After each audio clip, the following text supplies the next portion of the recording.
We have not indicated that preference. What we have said, and what the president has said both publicly and privately, is that he will have an important responsibility in the summer and fall, once the nomination process has concluded, in bringing the party together and making sure that even after a vigorous debate, which the president, by the way, believes is really good for the party. It was really good for the party in 2008, and this kind of competition is good for sharpening the skills of the candidates and exercising the organizational muscle of the Democratic Party.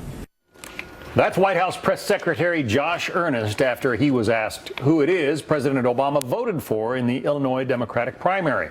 And while the White House is not revealing the president's choice, there are reports Mr. Obama has decided it's time to unite the party behind Hillary Clinton. A couple of headlines caught our eye today. In the Washington Post, quote, Obama wading deeper into presidential campaign melee. Also, the New York Times with the headline, Obama tells donors it's time to back Clinton. So how might this impact the campaign? Let's bring in Leslie Marshall, syndicated radio talk show host and a Fox News contributor, and Steve Sanchez, conservative syndicated radio talk show host. Welcome to both of you. Steve, to you first, the White House has sort of backed away from this notion, this New York Times report that President Obama wants to side with his former Secretary of State. But at some point, he's got to pick somebody and back them. And it sure looks like Hillary is on her way to the nomination. Is he going to be a potent political force that could give Republicans real fits in November? Well, you know, John, I don't know who's more delusional, President Obama or Hillary Clinton. He's had a failed presidency. There's no question about it. When we look at Obamacare, we look at him, his foreign policy. He can't even muster the words radical Islam. He's abandoned Israel. He's forgot about the Christian community. This guy has a failed presidency. Hillary wants a third term of failures. And because she's willing to continue his agenda, of course he's going to endorse her. And of course he's going to back her because, let's just be intellectually honest, he's a selfish guy. I think we've seen that over the last 7 years. He obviously wants to continue his legacy and maybe burnish it, Leslie. Oh, no question. And quite frankly, if we're talking about selfishness, I think Donald Trump wins the prize for that one. And if it is Donald Trump on that Republican platform, there are going to be voters, whether they're Republicans or whether they don't want to align with one political party, who are going to look to the Democrats. Now, if Hillary is on that platform, having a backing for President Obama actually might help. And here is how. One, his approval ratings are up.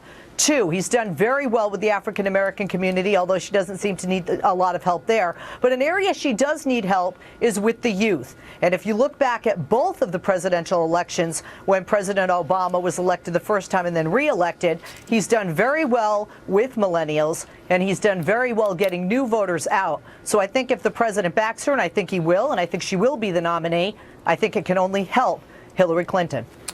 I want to take a look back since late January on some of Josh Earnest, the presidential spokesman, some of his comments on the president endorsing someone for this nomination. Listen.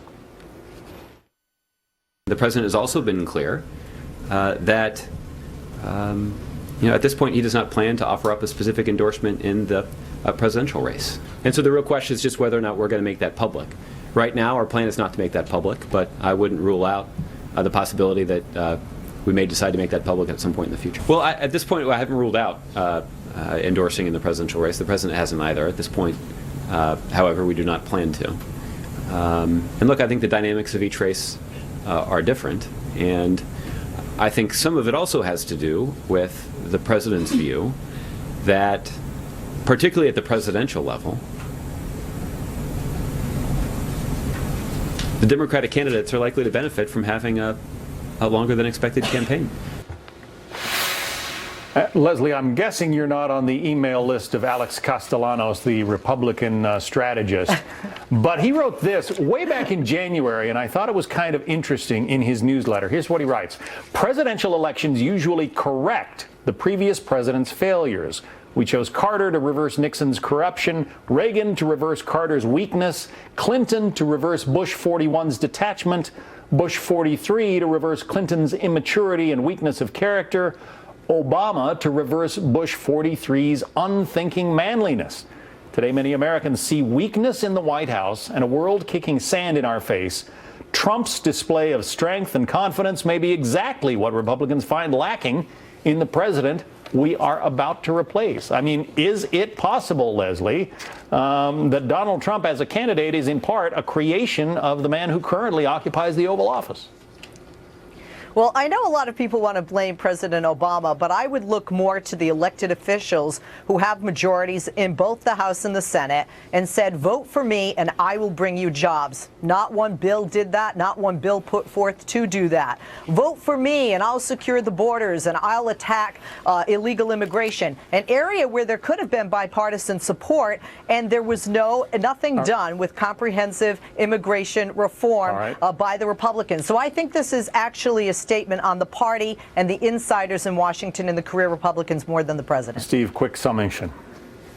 You know, Leslie has the typical liberal ideology. She forgets, though, that President Obama had a mandate. He had the House and the Senate the first couple of years of his administration. Where are those shovel-ready jobs? Look, he's a failure. The presidency's a failure. We're a laughingstock. This is not the America I grew up in, and many people are seeing that. That's why you see a Donald Trump movement. You see Republicans, independents, and Democrats swaying over to this guy because he is not an insider. He's not establishment. And I know that's hard to swallow, Leslie, but it is the truth after all. All right. Steve Sanchez and Leslie Marshall, you two enjoy your weekends. Thank you both.